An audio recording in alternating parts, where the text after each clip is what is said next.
Wubin was surprised to hear this and mentioned that he didn't think things could go that far.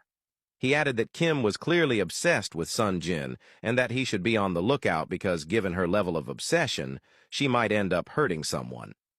Sun Jin stood up and assured him that he was aware of the situation and would do his best to protect both Minsu and himself. Wubin applauded him for finally standing up for what he loved. Sun Jin looked at him and reminded him once again to stay 20 feet away from his sister before walking away. Wubin sat there alone, reflecting on how everything in his life was unfolding. He was back working for an organization he had vowed never to return to. He had just kissed a girl he considered his younger sister, and the woman he liked belonged to someone else. He thought about what Sun Jin had told him, that he shouldn't run away from his fears or problems, but should instead face them.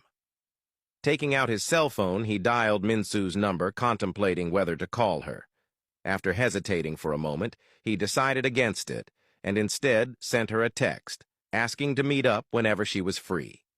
Sun Jin and Minsu arrived at the wedding planner's office, where she greeted them with a warm smile. Jokingly, she told Sun Jin that it was good to see him for the second time, and they all laughed. Getting straight to the point, she asked when they were planning to have their wedding. Minsu, looking at Sun Jin, mentioned that they were thinking of having it as soon as possible, maybe in 2 to 3 weeks. Sun Jin nodded in agreement, adding that they needed to get it done quickly. The wedding planner looked at both of them and noted that 2 to 3 weeks was not too bad, since they would still have time to plan everything. She then asked what kind of wedding they wanted. Sun Jin smiled, looked at Minsu, and stated that he was fine with whatever she was comfortable with. Minsu smiled and said she didn't want a large wedding, preferring an intimate ceremony with mostly family in attendance.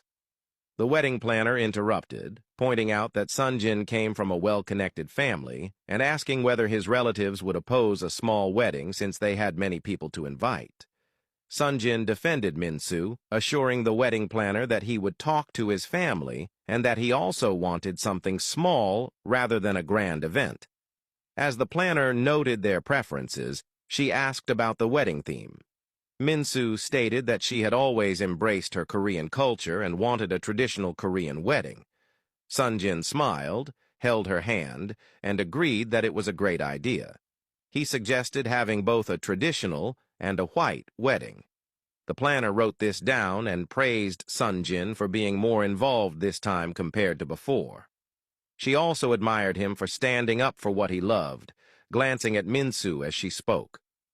That night, Kim arrived home and found her stepmother and stepsister sitting together in the living room. As she passed by without acknowledging them, they laughed. She proceeded to her room and began packing her belongings. Her father had told her to move out, claiming she had failed him and brought shame to the family. They had confiscated her credit cards and seized her accounts. As she packed, she couldn't stop thinking about the one person who had caused her life to unravel, Minsu. She vowed to make Minsu and everyone else who had ruined her life pay.